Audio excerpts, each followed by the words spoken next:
Nous devons ensemble avoir conscience que nul autre que nous-mêmes ne viendra sauver notre nation et que cela exige de chacun de nous une mobilisation tous azimuts. Peuple congolais, il est temps de nous lever, de nous serrer les coudes et d'agir pour défendre notre patrie, notre intégrité territoriale et l'intangibilité de nos frontières.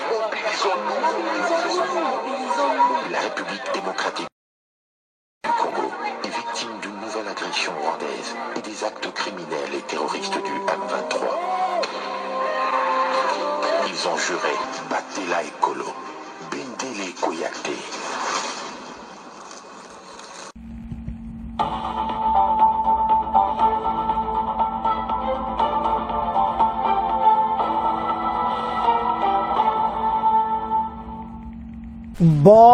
Bonsoir,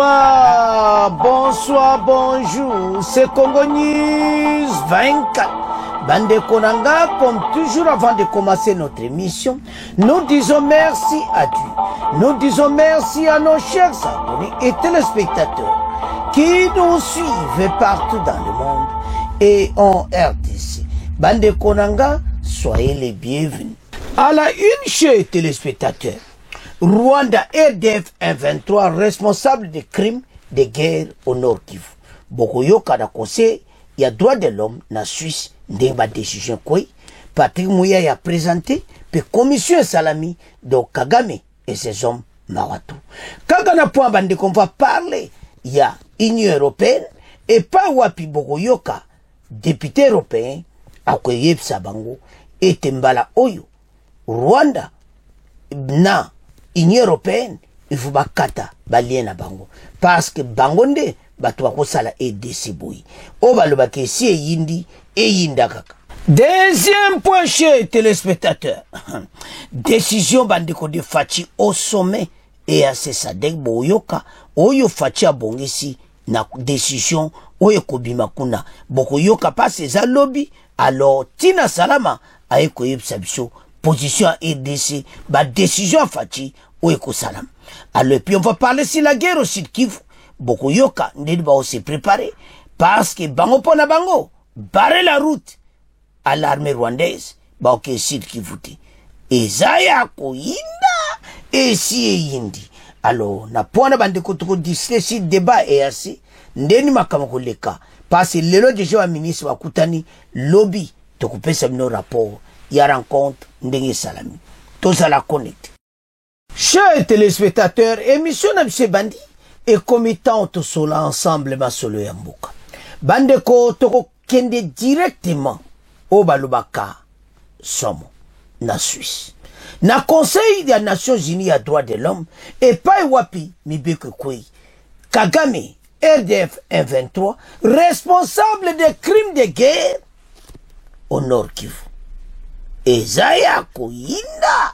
Et si il parce que déjà, va présenter Kaye na biso de Makamunyo soto bongisi. Et puis, commission Salami se place, Kagame et ses hommes responsables. Makamango tolobaki. Oko kiba nondenge nene ti kote moka ba okanga yo pe bako prononcer. Bazako senga na armée rwandaise batune nyoso ba quitter le sol congolais. Et puis makambo ndenge zoleka tout est documenté et puis Kagame a des problèmes sur lui. Alors Patrick Mouya ya zala kuna présenta ki situation nyonso kaka Goma seulement plus de 3000 morts, plus de 3000 blessés. Donc ezako mata au jour le jour. Oyo kaka carnage. Donc oyo kaba tué. Alors trop c'est trop. Peuple n'a moni pas si mingi. Et loko oyo bateau bazako sala. Tous ces gens bayeba été parce que sozo tala bien. Basa supporter na Kagame makambo to Rwanda o azosala et yebani nango. Mais pourquoi prendre des décisions? Toujours la deuxième partie. Député européen, le bina président de la commission, oyeba quitté ma Rwanda, parce qu'il y a le qui a yeba quitté, as un partenaire, ma yeba été ma kambo, mais c'est quoi yebi. Alors, mon député, c'est quoi le kolo yebi? Ba Coran, to katia ombozation na Rwanda, ba Rwanda ti. Et puis, Rwanda, ma kambo, n'y a pas ça, le bino européen, boza, o boza fautif na makamba génocide à Rwanda, bozo du kabo récupérer encore ezala que PRD ça souffrir. Non. Et vous abonte, voilà deuxième partie. Alors, na Conseil des droits de l'homme, d'abord, va penser qui Patrick Moya a parole. À lobby après, au commissaire, na Genève, pas eu parole. Na Souka, il y a une commission salami, qui Kagame, armée rwandaise, 1-23, bazaba responsable, il y a un crime de guerre où ils ont commis dans Nord Kivu. Alors, déjà, moi, tant aux okoya, et komate, ti tatawana à cause d'un problème. Je vous assure que les présidents rwandais, bazo soutenir les nabés européens, na nyoso ele kaka, parce que bango, baza batumabi. Oyebi Rwanda, bazo les a quoi moi na bango, pourquoi? Rwanda économie n'ignon se basé sur bango. Rwanda a téléguidé la télécommande. Oignon se ba américain, ba européen, ba ça y est ça là. Parce que ça n'est loko, ça économie. Donc azo vivre na mbongo oyo ba pesa kai. Ceux qui ba pesa Kagame mbongo te mboka ne kozande ngizati. Alors ba pesa mbongo chaque année Kagame gère kamboka wana. Alors tant que la biloka boy, bango ba relation na bango et tout ça, la RDC va souffrir. Patrick Mouyaya a insisté sur la sanction. Mais, où est très important, et ça, où est était Kagame, bazaba responsable de crime de guerre. Makambo, où est ça makaminene, parce que ba kimi yango toloba ki atabo kimi d'une manière d'une autre. Kuna na Nations Unies ba sanctions zokoyate toke na Genève. Kai kwamba zaraki ni Union européenne. Donc na makambo nyonso bazana problème sérieux métotam. Oh là là. Rwanda RDF inventoire responsable des crimes de guerre et puis yindi na Union européenne. Donc kuna ni Union européenne tokoyoka député wana obozo mona nase ya koloba. Situation oyo trop c'est trop. Mais tout ça non. Toba na muyaya, to yoka réaction bongo to avance. Au cours de la session saoudienne du Conseil des droits de l'homme de l'ONU tenue ce vendredi 7 février, la RDC fait avancer au Yokaka son récit diplomatique dans la crise sécuritaire na partie Yanot Kivu Bandeko. Ils ont demandé au Conseil de tenir le Rwanda responsable des crimes de guerre et crimes contre l'humanité. Donc, ils ont déjà réussi total. Alors, maintenant, bako obligé bango, parce que les attaques, ils ont se commettre ici les civils. Alors, nous appelons ce conseil à tenir le Rwanda responsable de ces crimes de guerre et de ces crimes contre l'humanité, notamment les dépeuplements forcés des populations et les remplacement par d'autres, ainsi que la nomination de nouvelles autorités administratives dans le but d'occuper définitivement ces territoires. Il est urgent d'exercer une pression internationale que le Rwanda cesse immédiatement son soutien à ces groupes armés, se retire immédiatement du territoire congolais. Donc, c'est ça. Kagame et ses hommes, yango oyo conseil bako sengai. Alors, pour Kinshasa, en soutenant activement les groupes armés, le Rwanda porte une responsabilité directe dans ces violations, exposant ainsi les civils à des souffrances imminables. D'après les chiffres de l'ONU, l'offensive ayant conduit à l'occupation de Goma a causé la mort d'au moins 3000 personnes et fait plus de 3000 blessés. Les attaques ciblant des civils, les déplacements forcés et les attaques contre les camps des personnes déplacées intenses témoignent d'une brutalité inacceptable, étoilée par des atrocités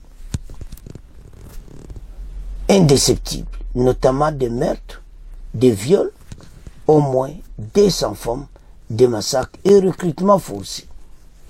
La situation sur le terrain, particulièrement à Goma, est catastrophique sur le plan humanitaire pour la population victime collatérale des affrontements violents entre l'armée congolaise et les rebelles. Des milliers de blessés sont sans soins adéquats. Certains nécessitent une évacuation afin de réduire les risques de la propagation d'épidémies. Dans la situation tozanango, risque à propagation d'épidémies, bamalande nande, mais tolana Patrick Mouyaya, bon auto yokapi, au commissaire à Nations Unies, bon auto développer masso. Président, Excellences, Mesdames et Messieurs, les membres du Conseil des droits de l'homme, la République démocratique du Congo exprime sa profonde gratitude au Conseil pour la tenue de cette session spéciale soutenue par plus de 30 États membres et 22 États observateurs. Cette réunion répond à l'urgence de la situation actuelle et aux violations massives des droits de l'homme et atteintes qui frappent les populations du Nord et du Sud Kivu, résultant de l'agression des forces de défense rwandaises et de leurs supplétifs du M23 et de l'AFC. Les bombardements indiscriminés contre des camps des déplacés et des zones d'habitation civile ont exacerbé une crise humanitaire catastrophique. Ces attaques ont délibérément ciblé des populations vulnérables en violation flagrante de principes d'humanité, des distinctions, des précautions, des proportionnalités, d'interdiction de mots superflus et des souffrances inutiles. Les forces de défense rwandaises et leurs supplétifs ont transformé des zones des refuges comme des hôpitaux en cibles militaires, mettant en danger la vie des milliers d'innocents, parmi lesquels de nombreuses femmes et enfants. Dans la région de Goma, privée d'eau et d'électricité, ces principes du droit international humanitaire ont été systématiquement violés. Les bombardements indiscriminés ont frappé des zones résidentielles, provoquant des déplacements massifs des populations et attaquant de cas de personnes déplacées internes. Cette situation est d'autant plus alarmante qu'elle se déroule dans un contexte où des populations déjà vulnérables se trouvent prises au piège entre les forces rwandaises et leurs supplétifs du M23, notamment soutenus par des acteurs extérieurs. Selon les chiffres de l'ONU, lors de l'agression qui a conduit à l'occupation de Goma, au moins 3000 personnes ont perdu la vie et plus de 3000 autres sont aujourd'hui blessées. Les attaques ciblant les civils, les déplacements forcés et les attaques contre les camps de personnes déplacées internes témoignent d'une brutalité inacceptable, étayée par des atrocités indescriptibles, notamment des meurtres, des viols de moins de 200 femmes, des massacres et les recrutements forcés d'enfants conduits dans des centres de formation à Rutshuru et ailleurs. En soutenant activement ces groupes armés, le Rwanda porte une responsabilité directe dans ces violations, exposant ainsi les civils à des souffrances inimaginables. Les forces de maintien de la paix, sous le mandat du Conseil de sécurité, en particulier la MONUSCO, ainsi que les installations humanitaires ont été prises pour cible à plusieurs reprises, compromettant leur capacité à protéger les civils dans un environnement hostile. Nous déplorons également les attaques contre les forces régionales de la SADC qui œuvrent sans relâche pour la stabilité de la région. Monsieur le Président, face à cette situation, la République démocratique du Congo appelle à la mise en place d'une commission internationale d'enquête pour examiner les violations des droits de l'homme commises dans notre pays. Cette commission devra être mandatée pour établir la vérité sur les responsables de ces crimes et rendre des recommandations pour en tenir les auteurs responsables. Nous appelons également à l'adoption des mesures concrètes pour prévenir de telles violations à l'avenir. Il est essentiel de renforcer les mécanismes de surveillance et d'alerte précoce, ainsi que d'assurer une meilleure coordination entre la MONUSCO, les forces de sécurité congolaises et les acteurs régionaux afin de protéger les civils et de prévenir de nouvelles escalades de violences. De plus, il est impératif de garantir un accès humanitaire immédiat et sans restriction pour permettre de mieux prendre en charge des milliers de blessés, évacuer les cas les plus graves et réduire les risques de propagation d'épidémies telles que le choléra, les mpox dans une ville traumatisée dont certaines rues ont été transformées en cimetières. Nous rejetons fermement l'implication continue de certains États, notamment le Rwanda, dans le soutien logistique, militaire et financier à des groupes armés opérant sur notre territoire. Les soutiens du Rwanda au M23, documentés à plusieurs reprises, y compris par les groupes d'experts mandatés par les Conseils de sécurité des Nations Unies, a alimenté la violence dans l'est de notre pays depuis plus de 30 ans, exacerbant la guerre pour des raisons liées à l'exploitation de ressources minières stratégiques de la République démocratique du Congo. Nous appelons donc ces conseils à tenir le Rwanda responsable de ces crimes de guerre et de ces crimes contre l'humanité, notamment les dépeuplements forcés des populations et leur remplacement par d'autres, ainsi que la domination des nouvelles autorités administratives dans les buts d'occuper définitivement ces territoires. Il est urgent d'exercer une pression internationale pour que le Rwanda cesse immédiatement son soutien à ces groupes armés et se retire tout aussi immédiatement du territoire congolais. Monsieur le Président, la République démocratique du Congo reste pleinement engagée dans la recherche de la paix et de la stabilité.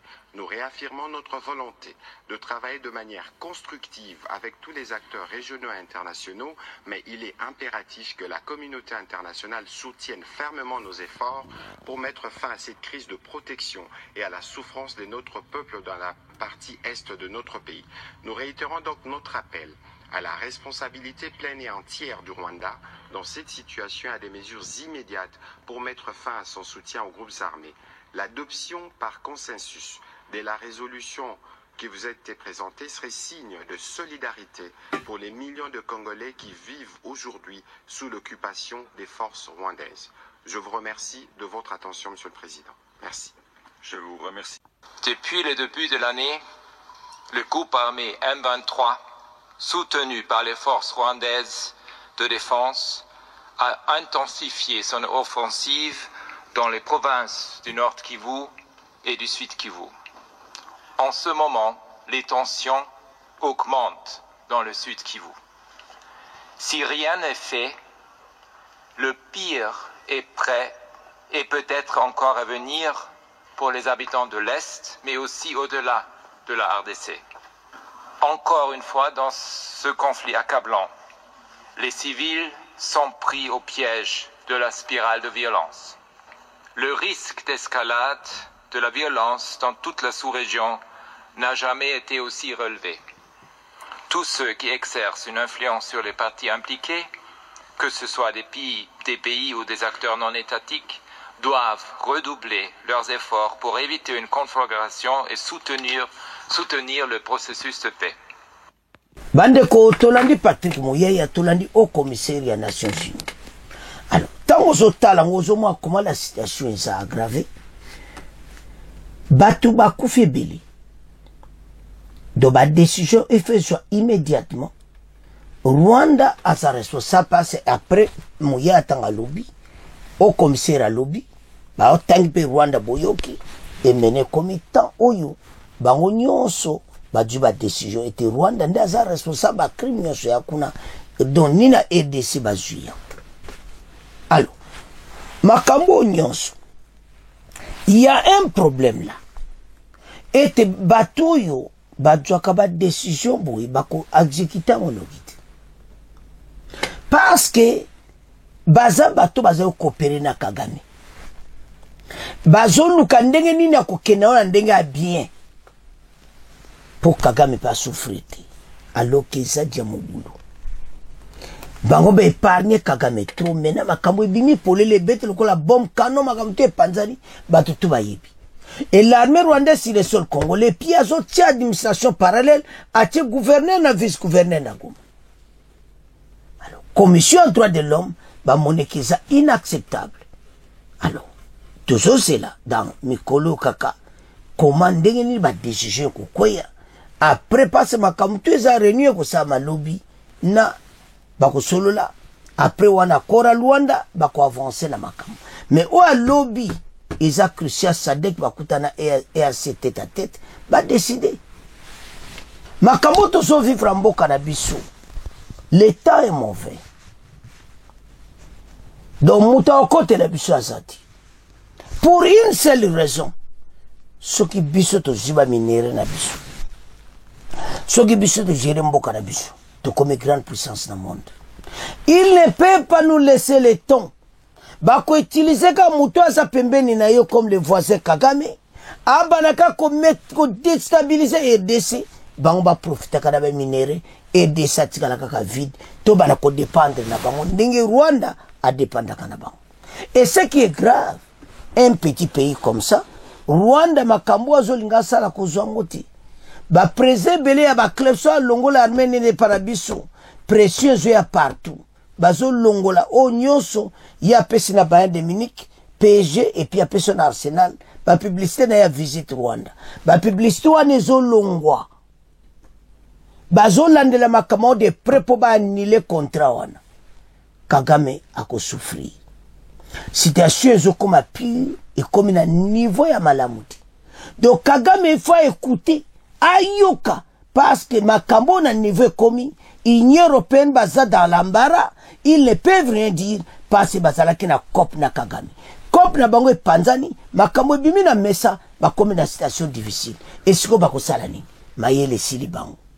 Au monde to lekeli bino mayele beaucoup ki bisoti parce que to yeba to koba na point oyo.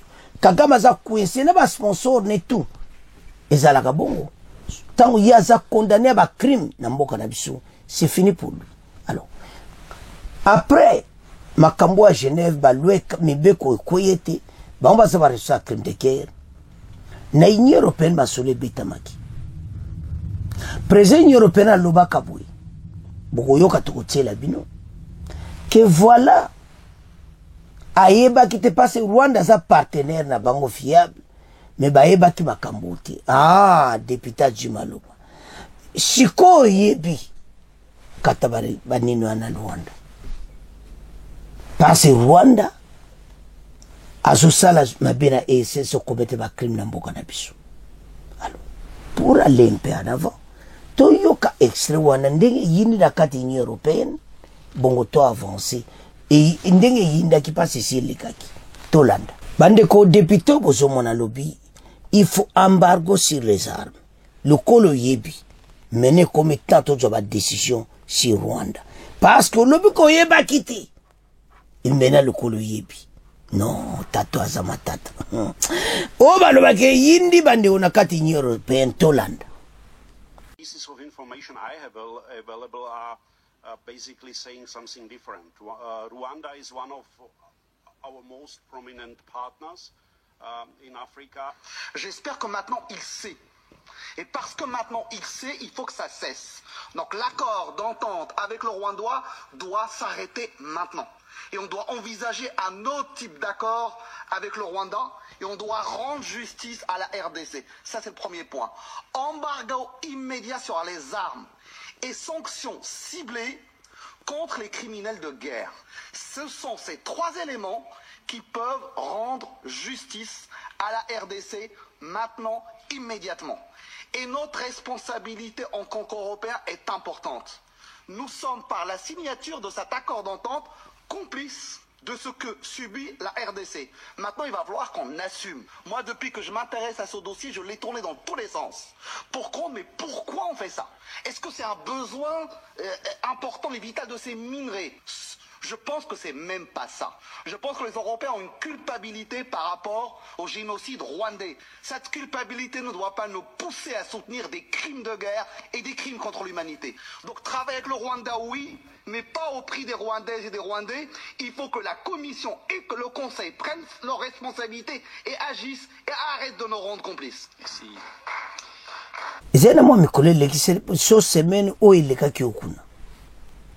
Voilà la situation. A lobby que siko yebi. Président la banque commission elle va yeba quitter parce que sa partenaire fiable à cause makamabu. Mais ba yeb c'est siko yebi.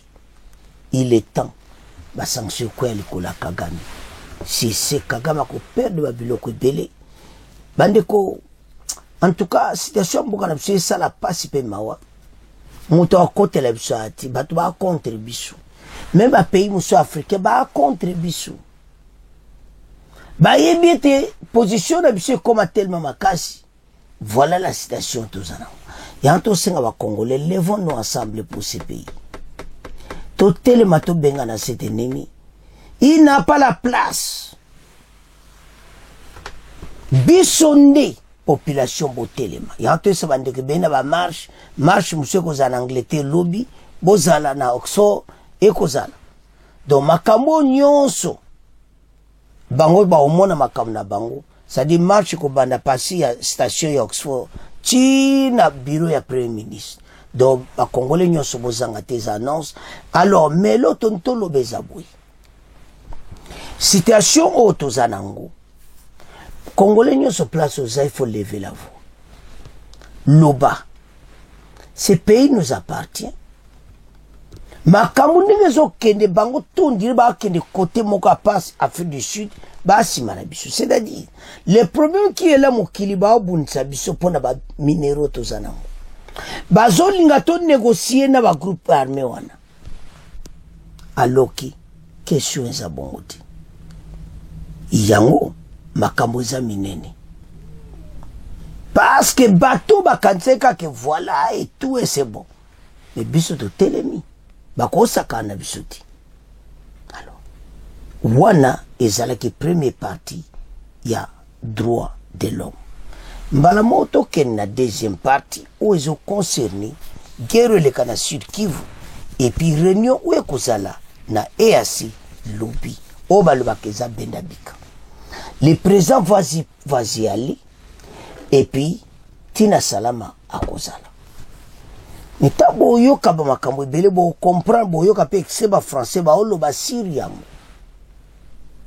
to bana na côté ba français après to ya na Tina Salama ba o côté ba français on a radio télévision na bango ba lobi ete makambo wana kuna bakozwa solution te kaka na ba téléphone libana makawande bakozwa ba solution wana baomo ba yepwani ba oloba bongo situation est comme mabe bato nyonso babalukeli biso mais fatia ke na décision moko kitoko alobi ke négociation pas négociation d'abord armée rwandaise bakite RDC mon place makamoko ya moto bango ba mo loko les âgés ce qui armée rwandaise akeba base bango wana bakoka fa DCT alors bakoma kobanga mais décision est jamais bon ete bango ndenge makambo ekoleka kuna fatia juba décision alobi ke il faut d'abord armée rwandaise babima après tout sola makambo yango ba décision liboso faut ezala te bango bakite les sols congolais parce ba violer intégrité territoriale à RDC place pe mote kopele yango wana et c'est bango ba olinga balongola bato na bango voilà alors maintenant bango ba observateur ba américain ba européen bato Kagame ba jole ba décision parce biso to kosuka wana oui to sola boliba M23 bazala bon armée rwandaise quitte dans le sol congolais au mona place sur makamoko yinda bundu butu bandi c'est comme ça bango bana droit à kozana RDC comme ça librement zovake librement ils n'ont pas les droits faut ko benga na bango total. Bonsoir à toutes et à tous. Avant d'aller plus loin, cette information en provenance de Genève. Les 47 États membres du Conseil des droits de l'homme de l'ONU ont accepté vendredi 7 février de lancer une enquête sur les exactions dans l'est de la RDC où sévit une offensive du groupe armé M23 soutenu par les troupes rwandaises. Le projet de résolution présenté par Kinshasa a été adopté sans vote lors d'une session extraordinaire à Genève. Dans un premier temps, une mission d'établissement de faits nommée par les hauts commissaire aux droits de l'homme se penchera sur ces abus. Après un premier rapport dans environ 7 mois, une commission d'enquête internationale composée de 3 experts désignés par l'ambassadeur suisse à l'ONU à Genève, Jürg Glauber, président du Conseil, prendra le relais. Les textes exigent le retrait du M23 et condamnent le soutien de l'armée rwandaise à ces groupes dans l'est de la République démocratique du Congo. La résolution condamne également l'exploitation illicite des ressources naturelles dans les provinces du Nord Kivu et Sud Kivu et exige des mesures strictes pour mettre fin au pillage de ces ressources qui alimentent les conflits et financent les groupes armés. Tokobanda avec session extraordinaire ndenge ezali na droit de l'homme ce vendredi ndenge makambo ekoi. L'Allemagne, le Royaume-Uni, l'Espagne et la France demandent au Rwanda de retirer ses troupes de la RDC. Ils ont lancé cet appel ce vendredi à la session spéciale du Conseil des droits de l'homme sur la situation sécuritaire à l'est de la RDC. La situation dans l'est de la RDC reçoit d'attention. Nous condamnons le récente offensive de M23 et des forces rwandaises qui a aggravé la situation humanitaire en catastrophique. Donc, makambo oyo, tellement bato bakufi ebele et koti mobulo. Nous sommes horrifiés par les rapports faisant étant de viols brutaux et de meurtres des civils, des centaines de femmes dans la prison de Munzenze, à Goma. Nous devons réagir collectivement pour que les femmes, pour que l'impunité cesse, a déclaré le représentant du Royaume-Uni à Genève.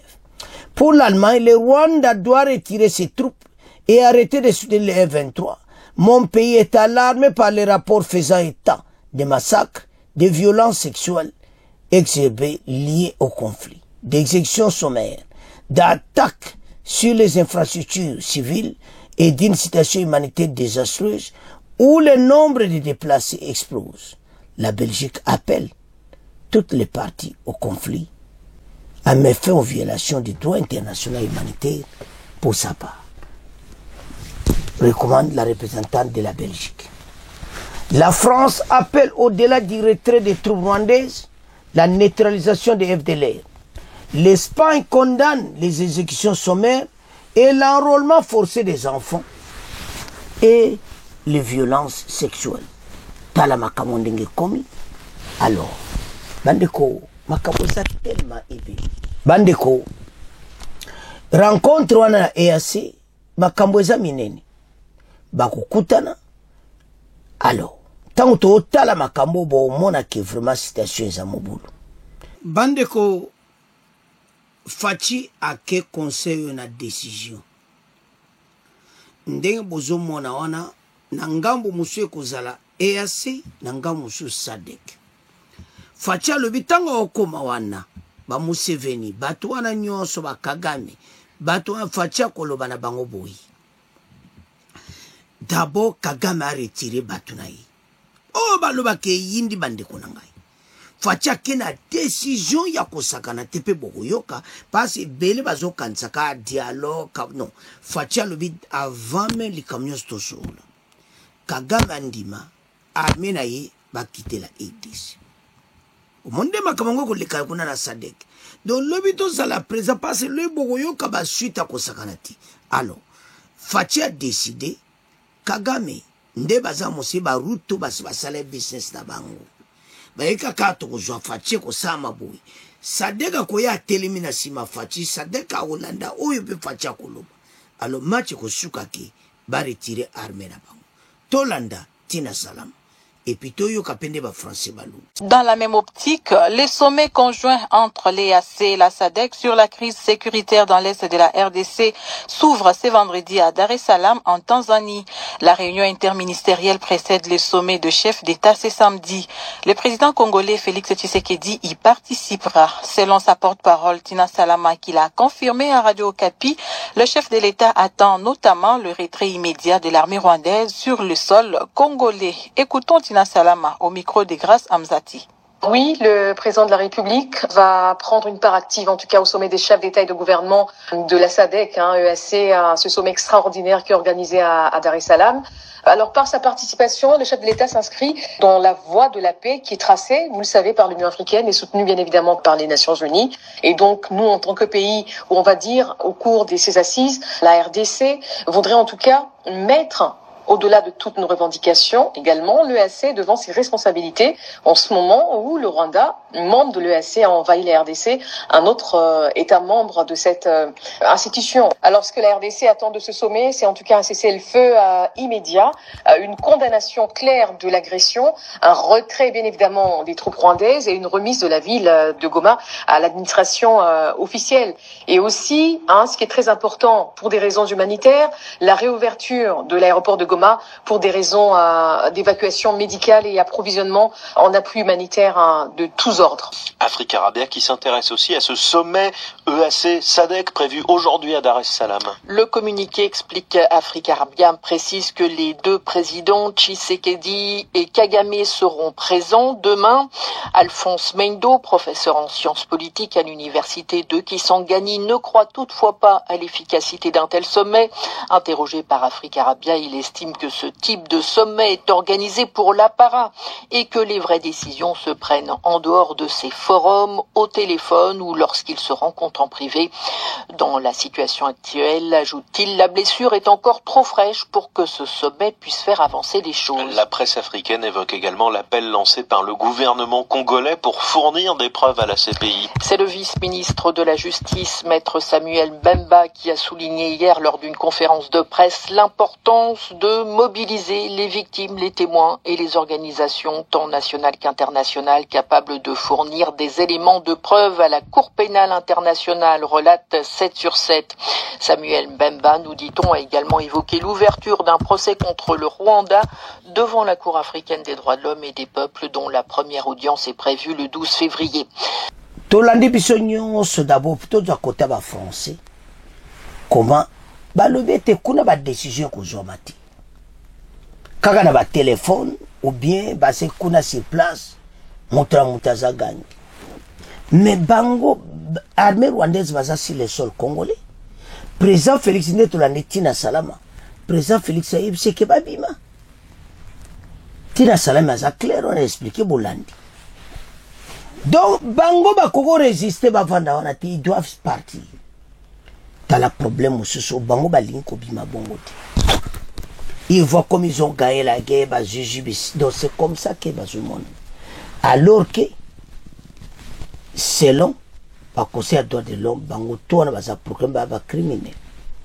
Alors, maintenant le dossier auto-tanga, bango il faut quitter le sol congolais. Ba décision oyo ba juge bango faut pas comprendre yango.